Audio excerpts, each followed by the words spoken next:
গাজার আশ্রয়হীন শিশু রিমাস আহমেদ বয়স 15 হলেও বঞ্চিত শিক্ষার আলো থেকে। আজও পা পড়েনি স্কুলের বারান্দায়। ইসরায়েলি হামলা দেখেই কাটছে কোমল শৈশব, তারপরও নিতে চায় বইয়ের ঘ্রাণ। তাঁবুর আড়ালে দাঁড়িয়ে থাকা আরেক শিশু লিয়ান আহমেদ। 12 বছর বয়সী এ শিশুর মনেও আশা জেগেছে বিশ্বের সব শিশুর মতো স্কুলে যাবার।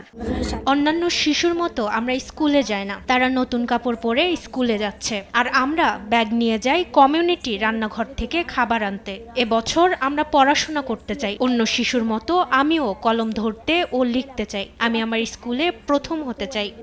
ইসরায়েলি বাহিনী গাজার অধিকাংশ স্কুলই গুঁড়িয়ে দিয়েছে, তাই ফিলিস্তিনি শিক্ষকরা খুঁজে নিয়েছেন বিকল্প পথ। একটি তাঁবুতে অস্থায়ী শ্রেণীকক্ষে শুরু করেছেন পাঠদান। শিক্ষার ধারাবাহিকতা ধরে রাখতে স্বেচ্ছাসেবক হিসেবে দিচ্ছেন শ্রম। ফিলিস্তিনি শিক্ষামন্ত্রী আমজাদ বাহারামের মতে 360টি স্কুলের মধ্যে ধ্বংস 290টির বেশি স্কুল। এত প্রতিবন্ধকতার মাঝেও নতুন শিক্ষা বছর শুরুর আশা রাখেন ফিলিস্তিনি ইসলামিয়া বিশ্ববিদ্যালয়ের পরিচালক ও অধ্যাপক ইফতিসাম হাসান।